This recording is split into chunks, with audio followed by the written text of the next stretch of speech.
Welcome to the Your Family Dog podcast, where we celebrate the special bond between families and their canine companions.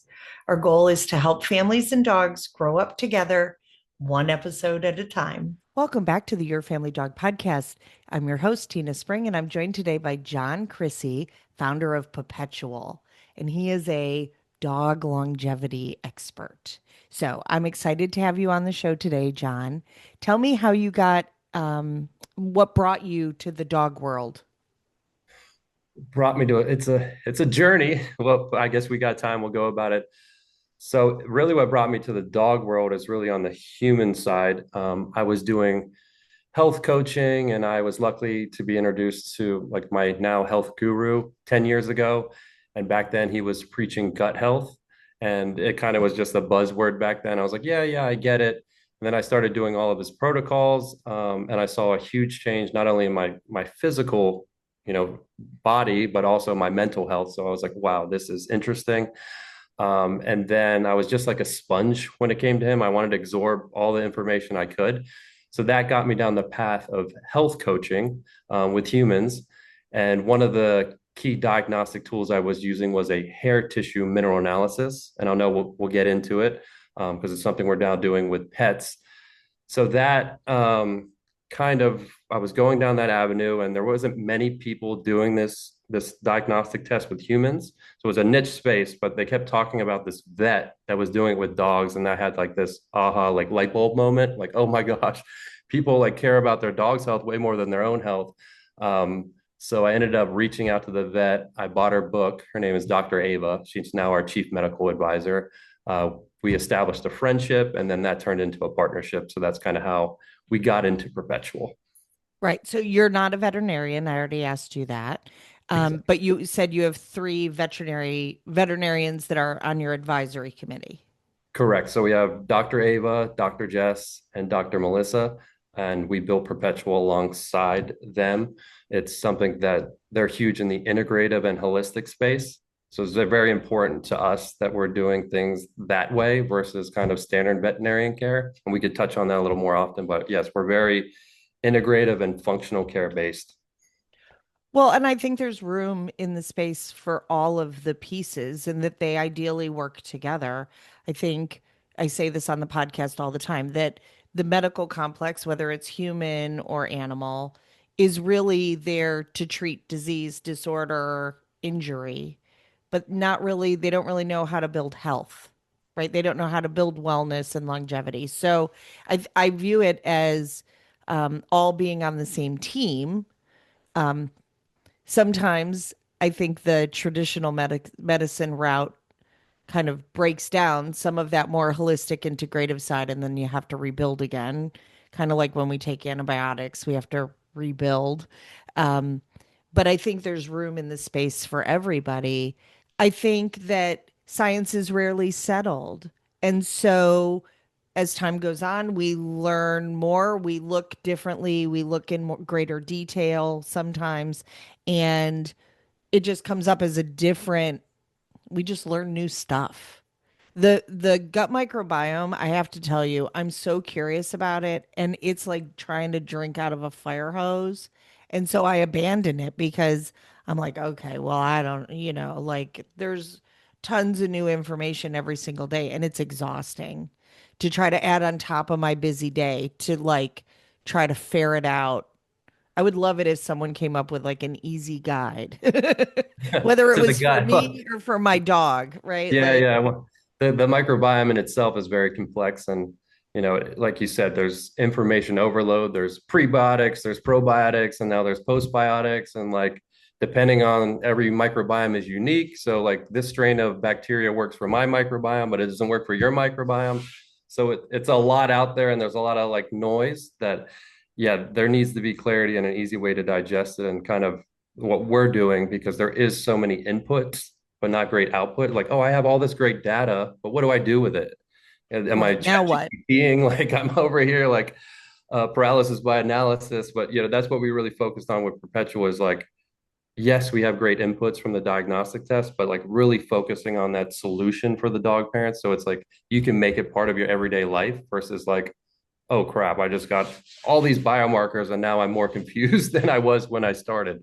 Exactly. So can you talk about what Perpetual does?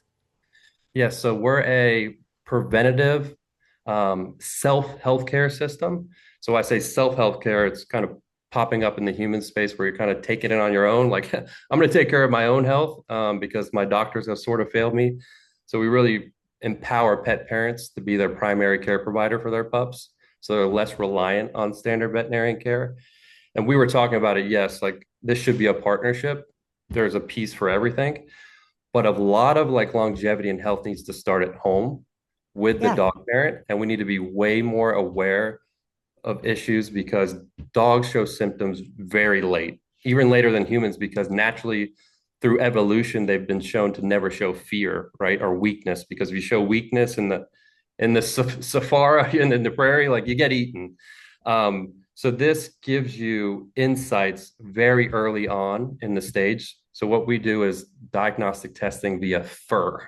So people are like, wait, fur? Like, how does the fur tell me anything about my dog's health?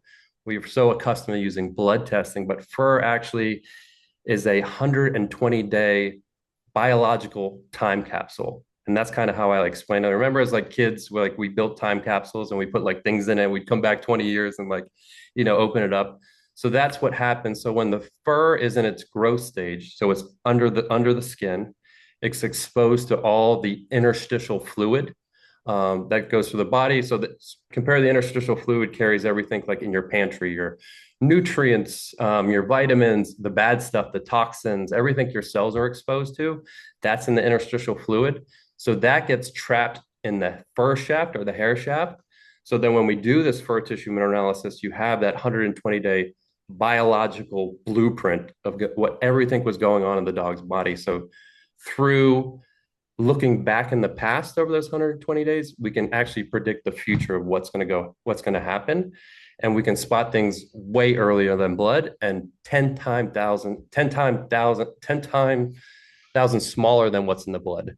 Took me a while to Oh, get that one wow. out, but it was a tongue twister. But yeah, so it's a really powerful diagnostic that we're trying to bring mainstream. It's popular in integrative space with a couple vets, but it's not yet accepted widely. And it can be a great tool for parents to get those early insights and take action. Right. Because, well, maybe not everybody. I've totally taken a dog to the vet because I'm like, you're not acting right. Like something's wrong. I don't know what's wrong, but Mm-hmm. something's wrong. Right. And then I am totally out of my depth. I'm like, okay, he's doing this, this, this, this, and this that's different. Something's wrong. And then asking my vet to solve the puzzle. It would be great if I was able to provide them with more data that said, here, this is what his body's doing. So talk about how the perpetual kit works. That I'm assuming you pull hair. No pooling. This is very non-invasive. So how it works, it's a membership model. So you get 3 tests per year, every 120 days. The reason why we test every 120 days is there's a major biological shift in dogs and in animals in general every 120 days. So there's no gaps, there's no blind spots. So if there's something happening, you're going to catch it and you're going to catch it very early on. So you get the collection kit shipped to your door. In the collection kit, you're sent medical grade stainless steel scissors. It's very important that they're medical grade. You don't want to be using your like at-home scissors because they can have shards of aluminum or they can have chemicals on it. So we'll throw off all the tests. So it's important to use those scissors. You take a little snippet of the dog's hair, about a quarter size of hair, and then that's sent to our laboratory. And then 48 hours later, via our mobile app, you get all the results and breakdowns of like major body systems, the endocrine system, the renal system, the hepatic system, the immune system, and then individual scores within those systems. Like, how is my dog's liver functioning? How is their thyroid? What is their heart? What is their ability to digest certain proteins? So it's a very, complex, but also easy way to digest what's going on with your dog because you don't have to look at 150 biomarkers like, hey, this is my dog's thyroid score, this is their liver score. It's an easy way to understand like what needs support, what's working optimal, and how do we support the dog. Okay, so when there's, hey, your dog's body needs support, what do those recommendations look like? Is it then like does the Does the testing kit also go, here are the things you can do? Or is it now we have data and we don't know really what to do? So that's the issue, right, with a lot of these diagnostic companies on the human space, is you get all this amazing data, and then you're like, I don't know what this means. I'm going to go to Right. ChatGPT and I'm going to like, what is a elevated liver enzyme? How is that affecting? So we were very cognitive of that being a major issue. So we've built into the mobile application a whole protocol section that speaks to diet, exercise, and supplementation. So if there are issues and there are body systems that need support, you're going to have an exact blueprint of what to do, from the exact supplements you can take to support that body system, what exercises and what exercises amount you should be doing. Because oftentimes you might see a dog in a 4 low pattern, which means that their body system is shutting down. So the last thing you want to be doing is overexerting that dog's body. They need to be more in a rest and digest phase temporarily to help support those body systems and to help support them heal. So this is the type of information that you'll get within the app, and it's insights that most standard vets wouldn't even be able to give you because they don't have this type of information, and they don't have it early on because standard veterinarian care is reactive care, right? It comes into the Right. equation once there's a problem, and that's kind of a problem in itself. Right. I mean, it's not a very efficient way. It's kind of like, do you do maintenance on your car or do you wait until there's a major breakdown and then you fix stuff? It's a different way to navigate it, and one that generally is less expensive in my experience. Yeah, so that's what we're really to is obviously, gosh, owning a vet or owning a pet these days has become way too costly. And we're trying to lower the lifetime cost of owning a dog or a pet through preventative care. Because it's like, yes, you pay a little bit up front, but you're dealing with issues very early on that become, if you don't, they become much bigger and costly issues where you're getting the 500 to $1,000 vet bills, and often kind of like, okay, I'm kind of leaving the vet with more questions than answers because like, we think it's this. Take this for 2 months and come back, and we'll run more diagnostics and we'll keep you on the hamster wheel. Kind of, Well, and it's again, way to go. I don't think that's usurious. It's just that's how they that's how the medical complex works. Like, so, um, I had breast cancer 3 years ago. I go actually later today for an infusion. And Christopher, my partner, was saying, oh, I just want you to come home and rest after. And I'm like, the infusion isn't the hard part. Like, the hard part is all the other rigmarole that I have to go through to do the infusion. And I'm glad they do it. I'm glad they do blood work and see where I am and make sure everything's good and that I touch base with the nurse practitioner. That's great. But I'm 3 years out. Like, I'm going to be on these meds another 2 years because that's the protocol. And every 6 months, I get this infusion to try to prevent a problem that the medications I'm on cause. And so it's it is a little bit of a hamster wheel of like, ugh, it's going to take way long. Like, the infusion is the least of it. It's all the other stuff. And I do constantly think about how all this treatment has changed how my body functions, and that I'd really like to get back to where I was before stage 0 breast cancer. So I'm a little bit on that journey myself, but there's pieces I can't change for another 2 years because I have to follow their protocol. So, so I think the same thing happens in veterinary care, right? That they have to go back and retest. Did we get, and I'm glad they do that. It gives us data, but you're right. It always feels like it's a lagging system. It's a lagging system, and on top of that, blood testing. If you're only doing blood testing once a year and you're going off of that, it's not very effective or accurate because It's what a the moment blood in time. it's a snapshot, it's a moment in time, and then also the blood works in very narrow ranges. It's always striving for homeostasis. So if there's something in the blood, let's say toxins, right? That blood's going to say, we're taking you out, we're putting you in some fatty tissue, or we're storing you in the bones. We're not keeping you in the bloodstream. So to go off of one single blood test, and if your vet's kind of basing all their off one, it's not good because oftentimes the blood test comes, oh, nothing's wrong. It's not going to see it, right? Because of that homeostasis that it's striving for. And then on top of that, if it is showing up in the blood at that point, you're like, oh, this is a big problem, you know? Right. So that's why, the fur, I think, is a superior diagnostic because you're catching it way early on and you're able to see things that are way smaller and over a 120-day period versus that snapshot in a moment. So talk to me about cost. So cost of the membership. Yeah. So we are in our pre-sale right now. We launch at the end of this month. Right now, it's $1 a day. So I always say like $1 a day, less than your Starbucks coffee. After that, the membership's going to go up to its regular price for $475 a year. So with that, it's like a little over $1 a day. You get the 3 tests, you get the 3 curated care plans and protocols. So really, when you look at the cost risk reward, like one, it's better for your dog to care this way in a preventative way. And then also, yes, I'm spending 475, but I'm possibly, or a good chance, alleviating the possibility of that 500, 600, $700 vet bill downstream. Right. I'm just thinking of my 3 dogs and a cat. And I'm like, ooh, that's a lot of money.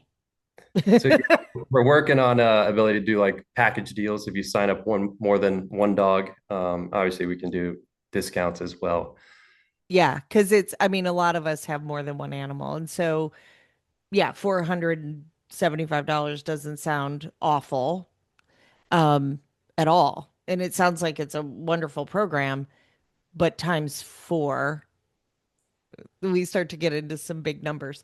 So, talk to me about okay, so we're doing this hair sampling on the dog, we're sending it in, we're getting results. What if people have questions? So, right, we have a support line that you could reach out to us. We're adding in the ability, this is probably phase two, where you can speak to one of our integrative vets. That's more phase two. And then also building out like a coach in a way, like for lighter questions, for easier questions. We're building out an AI model where we're taking our integrative vets knowledge base and uploading that into the LLM, the large language model. So it trains and learns off strictly their knowledge base. It's not pulling from anything in the internet because that Right, wouldn't that's be what I good. was going to ask because So that for could like get lighter questions, my dog's stool looks this way, or my dog is, a little bit lethargic. It can help answer those or support those. And then if it is a bigger issue, kick it up to our integrative vets where you can speak to them one on one. okay. So with this testing, I'm going to tell you my sad story. So in December, I lost 2 dogs to cancer, like out of the blue. A 4-year-old Doberman with osteosarcoma, and then a 12-year-old dog to hemangiosarcoma within a week. So kind of just it felt like being hit by a bus. It's part of why the podcast got real quiet for a little while. Yeah. So because I I like couldn't that. talk about it. I just couldn't Mhm. talk about it. Like it sucked all the air out of my lungs. So those cancers, those 2 cancers are cancers that you don't see if you're not, you know, well, hemangiosarcoma, I don't even know that they really have a way to test for it. I don't believe either of those show up in blood work until, again, it's a serious, major, like this dog is dying kind of thing. So, is this testing that would be able to identify something like that? Not cancers in general, but this is really like, let's go back to the root of the problem. Where are these cancers coming from? And they say, like, there's a saying like genetics, load the gun, environment pulls the trigger. A lot of the health issues and cancers are environmental. And let's dive. What are dogs exposed to daily?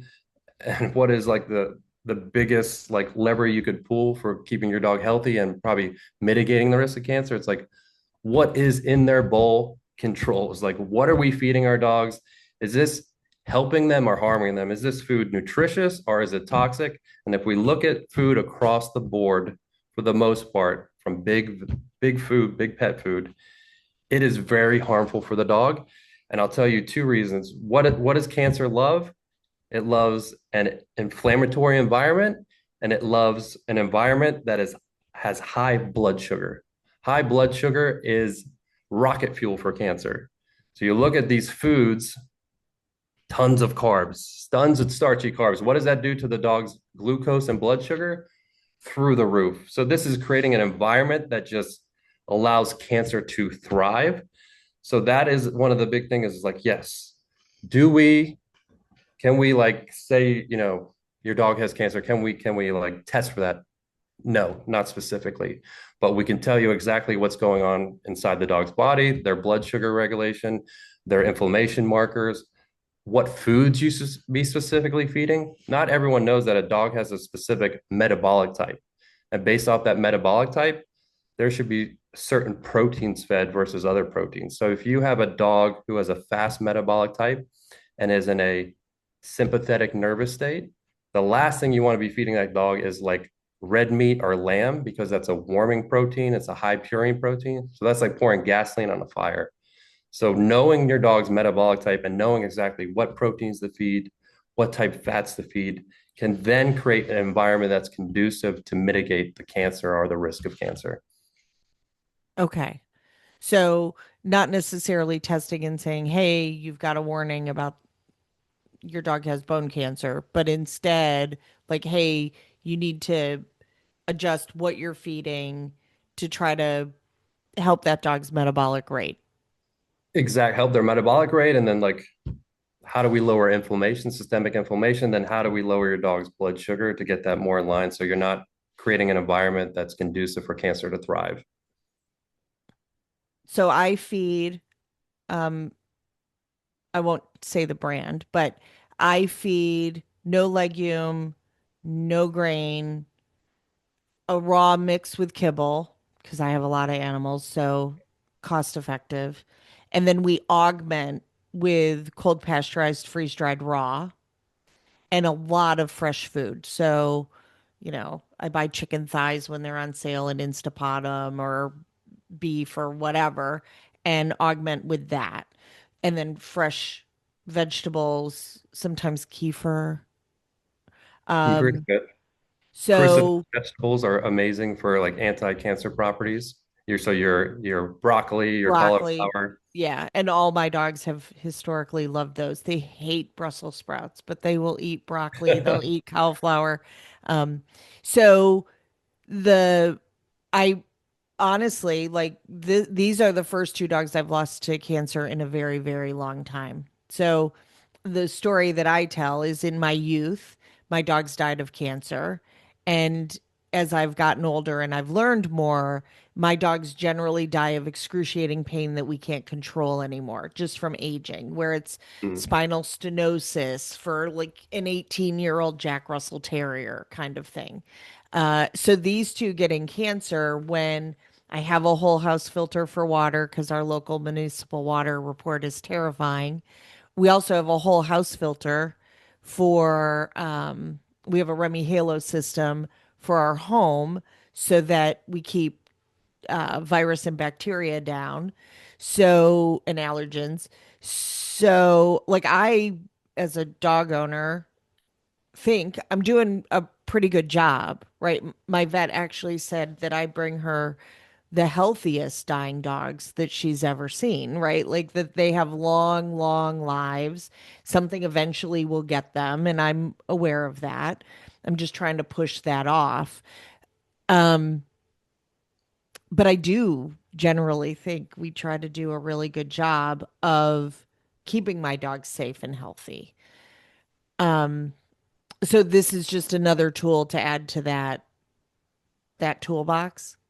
Exactly. Like you're a lot like a lot of proactive dog moms is like there are dog dads as well. I not exclude the dads. They Poor love dog their dogs. dads. Dog They get parents. short shrift. Yeah, they do. They do. Like we're doing all the things, right? We're feeding the right food, we're filtering the water, we're being proactive about, making sure they get the proper exercise. But when it comes down to it, there is a massive question is like, is it working? We are still flying Right. so blind when it comes to our dog's health. Even though we're doing all these things, we don't know what's going on inside their body. It's like one of the things we say is like, this gives your dog's body a voice every 120 days. So it's like, if the protocols and the things you are doing are working, if the food you are feeding are nurturing the dog or harming the dog, you will know. And I think that is the huge gap between what we're doing now and where we can go, is having those insights and that knowledge of actually knowing, hey, is what I'm doing for my dog working?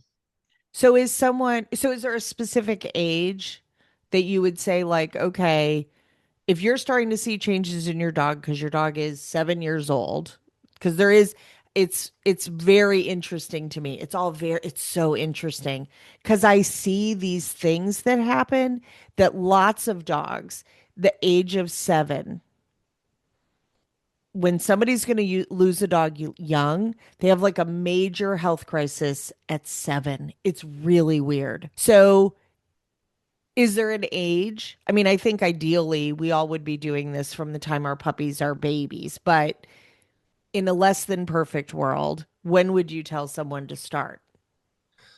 So I would say, like Dr. Abe always says, like longevity starts in the womb, because whatever the mother is exposed to, or whatever toxins the mother has or dispositions the mother has, is then passed on to the puppy. Uh, Absolutely. through several phases. One, obviously the breast milk, just a lot like humans, the mom, a mother human, influences their dogs or their baby's microbiome, and that build up an immune system through the breast milk. So I would say yes, longevity starts in the womb. So you can never be too early to start longevity. Uh, Right. and when it comes to like that number 7, it's like these are compounding effects that stack up, and eventually, like you're pouring your coffee, and and you forget you're pouring. Eventually, that cup is going to spill over, and Right. that's kind of that spot at 7 years for a dog. If you're not supporting systems or mitigating issues early on, those 7 years of compounding effects then spill over the cup, and at that point, it becomes very hard for the body to rebound. So I would say the earlier the better, but obviously I understand, like in an ideal world that would be the case. But I would say yeah, somewhere around that, when they're in the adult phase. So you got like puppy, junior adult, before they become mature and senior, because you want to get to those issues early before they become bigger issues that become very hard to deal with and costly So, to deal. like that 3 year mark. That would probably be the sweet spot. Yep. Okay. But if we caught it, so I'm just going to be randomly curious because that's me. So, if you did this testing on a 3 month old puppy, what data would it give you? So it would give you all sorts of data, specifically, like let's just focus on toxins and chemicals. So we've realized through testing this that dogs have 10 times higher levels than mercury than in humans, which is not good, because mercury is a Yeah, that's terrifying. very to the immune system, to their neurological system. And you think, like, why is that, right? Because dogs, one, they don't wear clothes, so their overall exposure to these toxins and stuff are way higher. We wear clothes, so we kind of have a preventative layer. They're rolling around, they're getting into things. They don't bathe like us daily. So we're washing and kind of helping detox. And then a lot of dogs need liver support. I know Dr. Ava, she's done a peer-reviewed study with 570 dogs in her study. I think 94% of those dogs had elevated mercury, and tying back to a stressed liver. So their detox pathways are very effective right now, whether that be through the food or overall environment. So once those toxins come in, it's very hard for those dogs to properly detox and get them out. So that's one of the things you would see in But a there are puppy. protocols to do it. There are protocols to do it. Like detox, we focus on. We don't focus on the all-in detox. We recommend going to a vet to do that, because Right. if you detox the wrong way, it can go south fast. And you need to make sure that the proper systems are working ideally before you start detoxing. You want to make sure the microbiome, the liver, the kidneys, because once you start detoxing, you're going to tax those systems even more. Right. You got to make sure those systems are ready for that detox. So that's an important part of detoxing. So if the vet, so I guess my question would be how that works for the vet, because The vet's not getting the same data. I mean, obviously we can provide it. I can take my test results to my vet, who would probably think it was amazing. But how do they know if those systems are set up to be ideal to detox?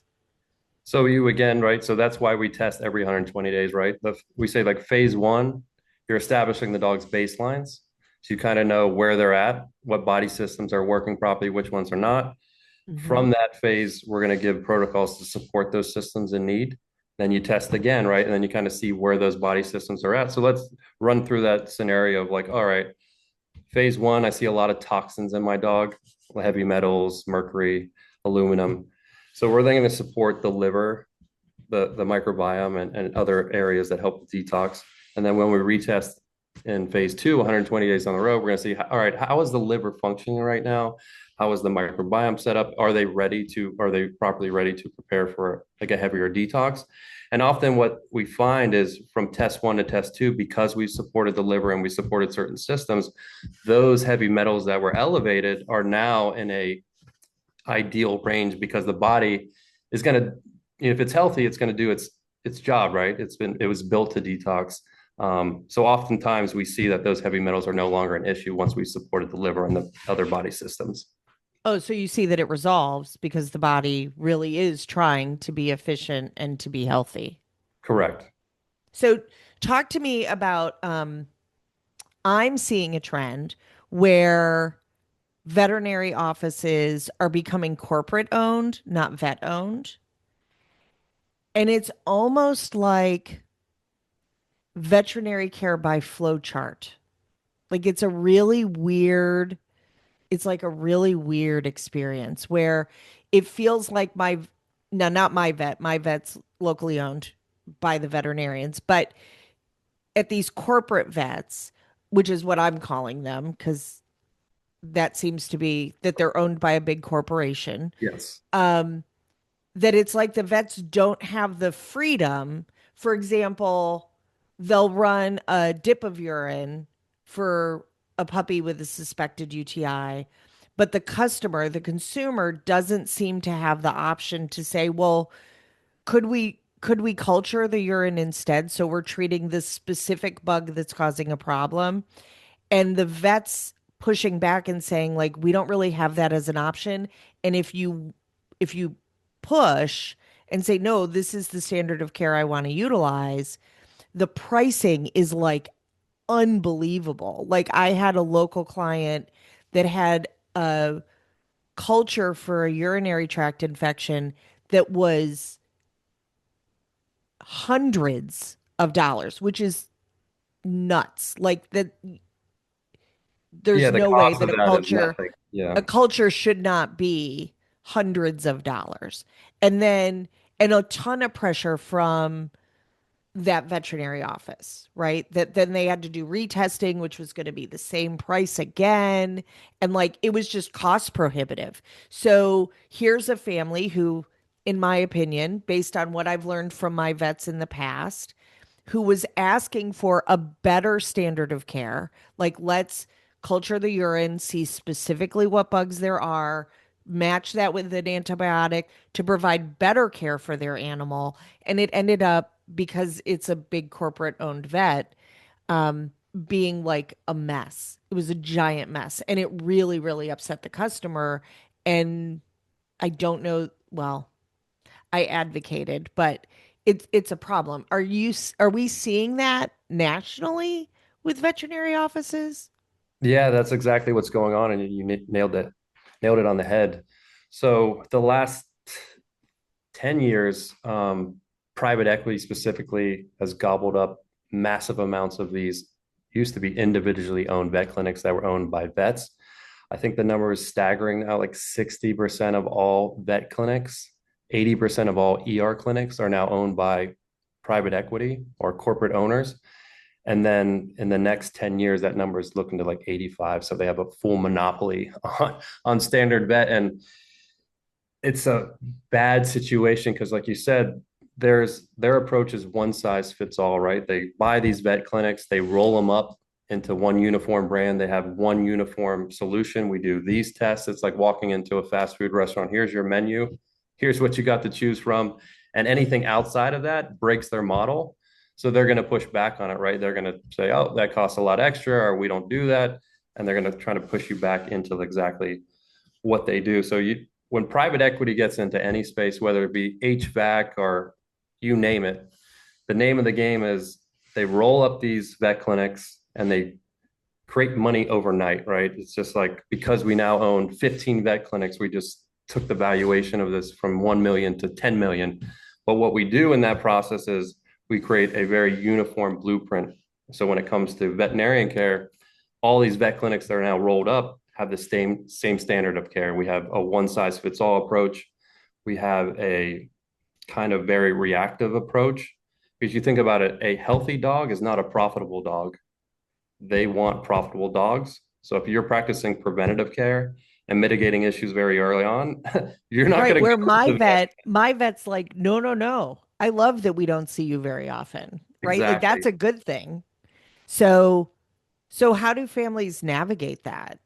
Because I think a lot of times it's sold to families as this is going to be better for you and your dog. My So it's, experience is costs are astronomically higher and oh, care they're is nowhere near as good. So it's been easy for me in my little town where most of the vets are privately owned to say I would just switch and go to like when someone tells me like here's the experience we just had, I'm like, okay, well here's a list of some locally owned vets. I would shop the situation with them, like call them and say, this is the experience I just had. How would you guys handle that? And usually someone in reception or the office manager can walk you through what that would have looked like at their practice so that you have a better idea of how that complex, how that would go and what kind of costs you might be looking at, right? So my vet is like, absolutely, we will culture urine, right? Like they want to do what's going to be give them the best data too. they're in it for the right reason, right? Yeah, I don't absolutely. I don't blame the vets. Like the vets aren't the villains, it's the corporate owners because the vets Right. have to do whatever the corporate owners say because they have a job, they have a livelihood they keep up. So it's not so much the vets when Well, we dark and vet care, it's the corporate owners that are with pushing having a these vet into. school here, like I know those top vet students get gobbled up by a big company that gives them amazing signing bonuses to come to them, which so I'm like, okay, here's this business, which is fine, who's hiring the best of the best. Like I want them to hire amazing vets. But then it kind of seems like they hog tie them when they get into practice and don't let them have their heads, is how I've always referred to it. Like you have the freedom to treat as you wish. Instead, it's like, oh, yeah, we don't do that here. Exactly. It's a double-edged sword because that's happening, right? The top vets are being gobbled up by these private owned vet clinics. And then on top of that, you have the older vets who have worked their whole life so hard. They built their business up. They're ready for retirement. The younger vets don't have the money to buy these clinics. So Right. they are in a situation is like, I've worked so hard. We're ready to retire. The only buyers that we have for our vet are corporations and private equity. So they're in this massive dilemma. Do I sell my vet knowing what may Is happen going down to the road happen. are going to happen? Or do I, somehow, keep running it or bring it private and not get that big payoff? But they deserve it. They worked their whole life. So the system is, it's like going to be, it's like moving a mountain It's a right now, mess. but it's possible. Yeah, And I no, think it's, it's scary. I mean, I will tell you, I've had business coaches over the years who were like, yeah, this individualized care you're giving, like this is just really this is inefficient, like it's hard on you, like you should just become, you know, the fast food of dog training. And I'm like, no. No, because it's not one size fits all. And my values and integrity aren't for sale. But what I'm hearing from you is like, this is coming whether we like it or not. So, would you say that the best answer is like make sure you're using a local vet and stay away from the corporate owned vets as much as possible so that you're loving them with your business. Yeah, so that's becoming harder and harder by the day because more and more of these individual vets, and you're in a rare spot because you're in a smaller town, so there are more privately owned vets. In the bigger markets, I know people who are driving 4 hours in here in South Florida, 4 hours from middle of Florida down to South Florida to see an integrative vet. So they're like few and far between. So it's Yeah, making there are it not next, enough yeah, it's integrative making it vets. next to impossible to find these. And then on top of that, um, they're very hard to find. And then these corporate vets, they make it tricky to know if they're corporate owned or not. I think a site just launched that actually you can type in your vet and it'll tell you if it's corporate owned or not. But they Ooh. found like a loophole for corporate owners because it doesn't make sense. How does a corporation own a vet clinic? Well, they buy these vets, they keep the vet on the board, and as long as the vet has X amount of ownership, they can claim that it's veterinarian owned. But I think the site that came out, I don't know the name of it off the top of my head, is doing a great job because you can just type in your vet and it'll tell you exactly is it privately owned or is it corporate owned. Well, and like I'm seeing that even in dental care, right? We have a local dentist office that's really interesting. It's owned by the hygienists. So a group of hygienists got together and they hire the dentist. And Interesting. no, it was a really interesting business model. And it was one that the state of Georgia didn't know what they thought about that. Because they were like, wait, but you're hygienists. And they're like, right, but anybody can own a business. We can Yeah, hire a dentist. We can fire a dentist.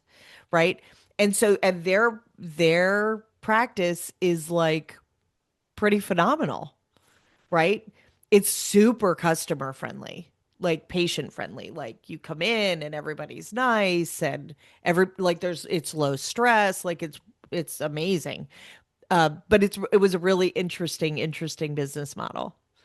that would be interesting in the pet space. I mean, if you got more people who are buying the company but were in it for the right reasons and like hired the right vets and weren't so bottom line driven. I mean, private equity, the name of the game is like, all right, we buy the companies, we roll them up, we make them more profitable, we then sell to a bigger private equity company. Right. So So it all they're just all keeps about the getting bottom line. worse.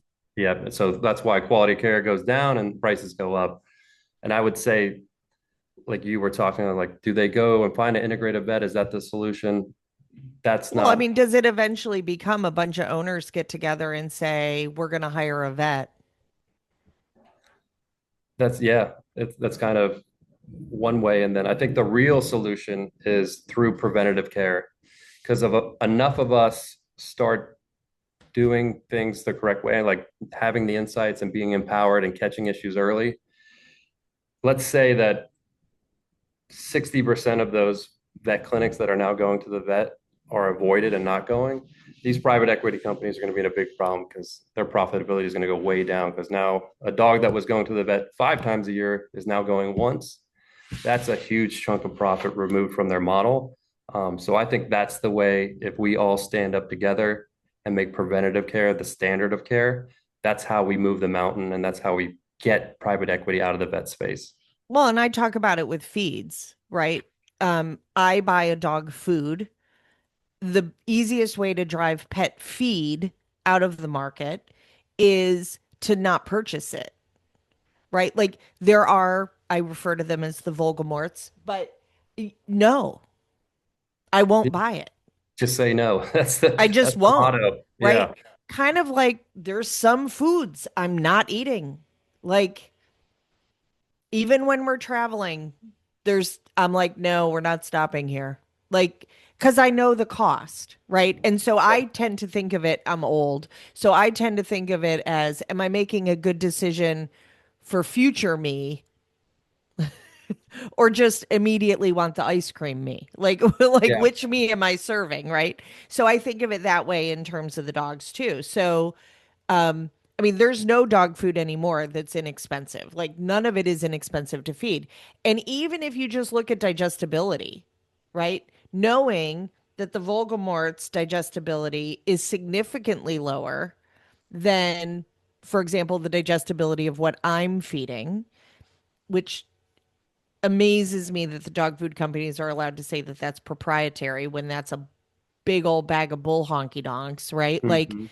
if I have $7,000 a dog in a bag of dog food and a laboratory, I can find out the digestibility of any food because it's test the nutrition in the food, feed it to the dog, test the excrement, and the difference is your digestibility.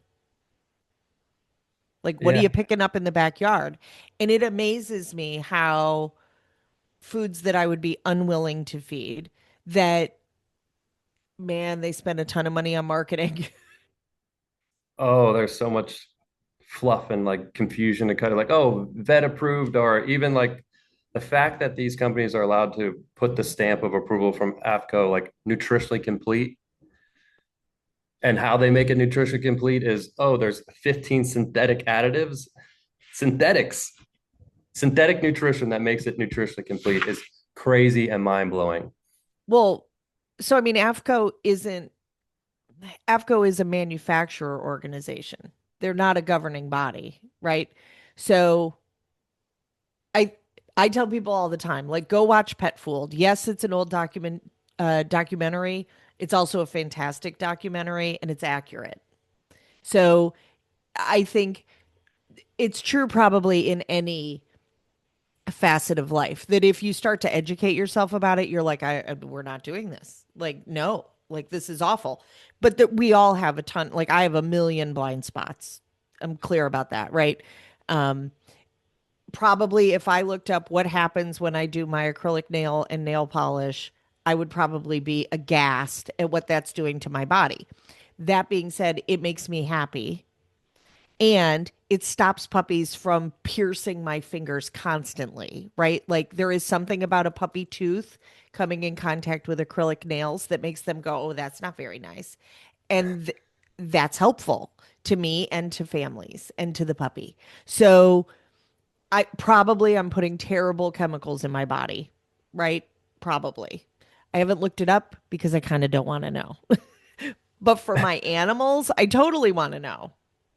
Because it's like you're actively making a choice where you have control of whether you do it or not. With our dogs, 100% of their health, 100% of that is under our control. So it's a little bit of a different dynamic because if a dog didn't have to be kibble and he wasn't like, he'd probably turn his nose up at it. But if he knows that's his only food source, he's got to He's eat like, it. okay.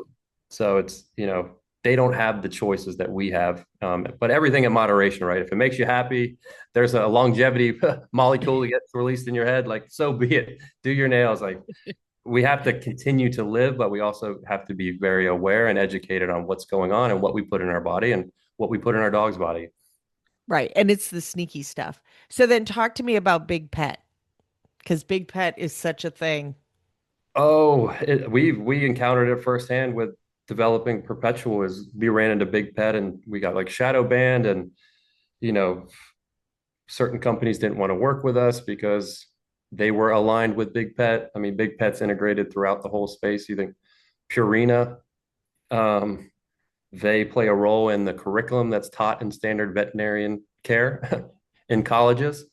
So they're intertwined. I mean, it's a lot like the human space, like big food. I like to say like there's the sad diet, like standard American diet, and there's like the sad with the double D, standard American dog diet.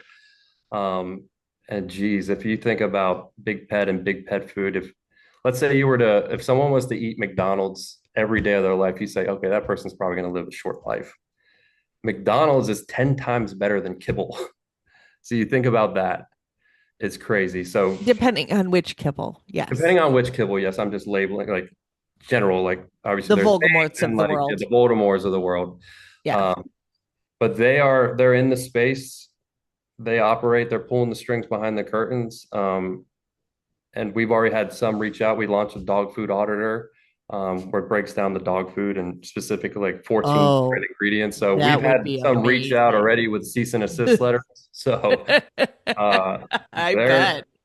Oh, but we're not afraid. I We're here bet. to take them on, and essentially, we want to be the voice for all those people who want to speak up and stand for something right because what's going on in the space is it's dark, it's not good, and And it's scary. It's scary. It is. It is scary. And it's scary to talk about sometimes because I'm like, I don't wanna Yeah. If draw I too go much missing after the podcast, you know what right. happens.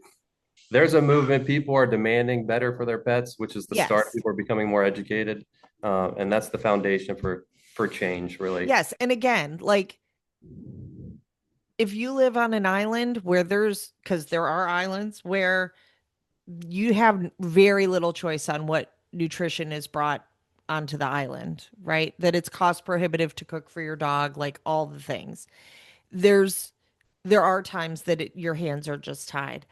My goal is always to screw it up just a little bit better with each dog, right? So a little less worse with each step that I put in front of the other. Um, but it's hard. It's difficult to navigate. And like here, we don't really have many integrative vets anymore, um, which is sad to me.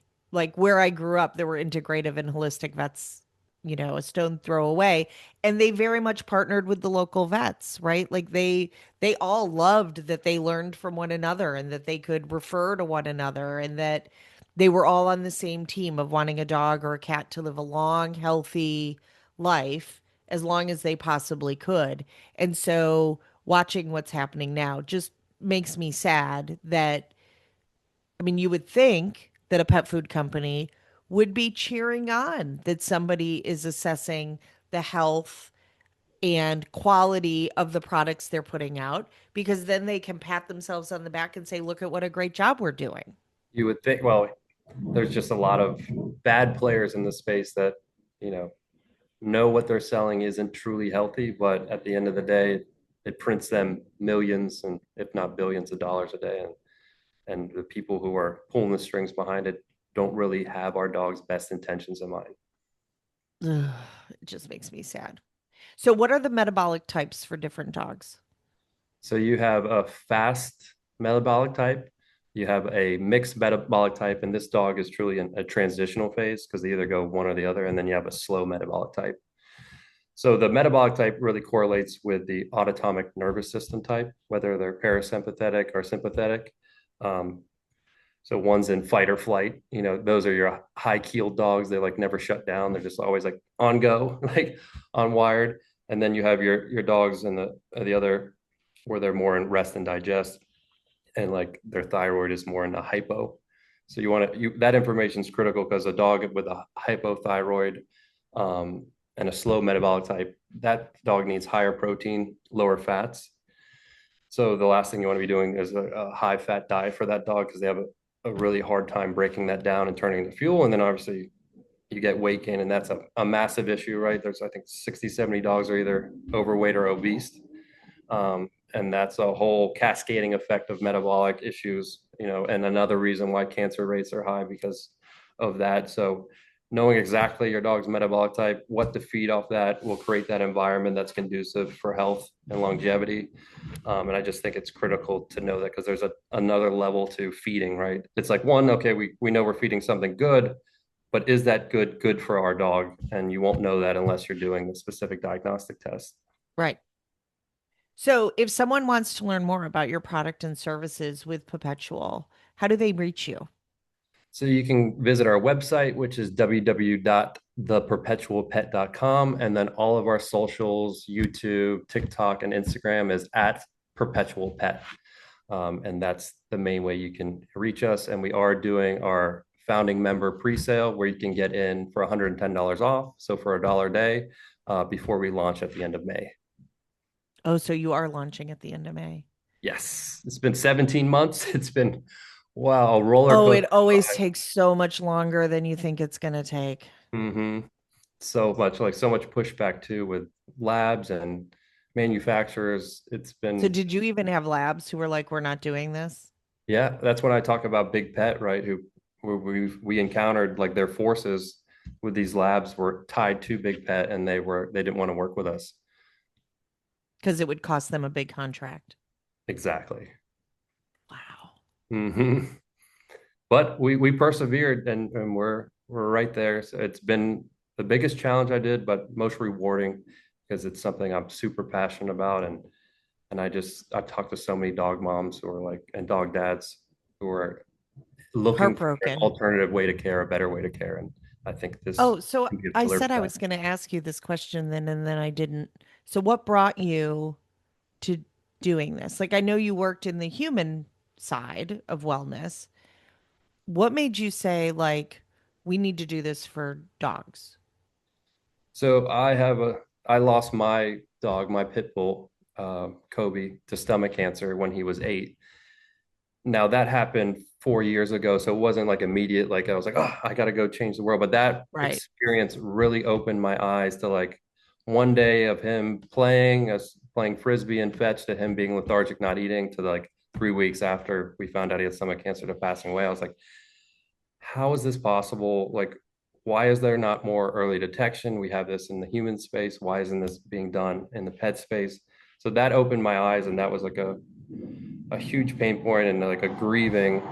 And then kind of the universe, took me through these different paths and finally found my way into the pet space. But that was my story, and I know a lot of people, and you've shared it. You lost your dogs to cancer. Have felt that where it's like, how didn't I see this coming? How didn't I know? And then you live with that regret of like, what if I knew sooner? What if I did something sooner? And it's hard to live when it took me a long time to get over that. Yeah, and I'm so sorry that you lost your friend because I mean, they they are. are, they They're are our best friends. They're like the love that a dog gives is uncomparable. It's the unconditional love, and while they yes. are only Uh, with us for a So short time, but so I'll offend anybody who doesn't have the whole God thing, but I have the God thing, and I will say that dogs teach us about God all the time. Like they love us even at our worst and even when we're unkind, right? Because even though we all endeavor to be kind, we all have a bad day. But also, they put us in the position often of making decisions on their behalf, like that stewardship.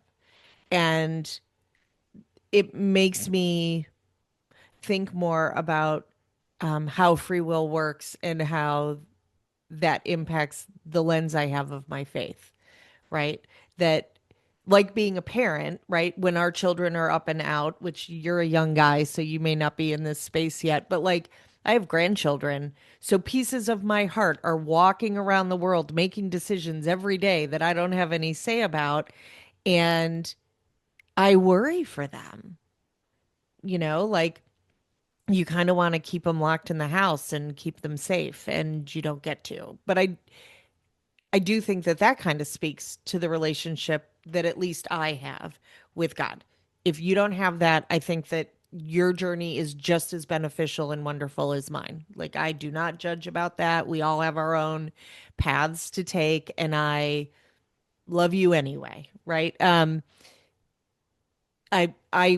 just because I'm on this end of the mic doesn't mean I know the things. Like I just know what I know, and that'll yeah. change tomorrow.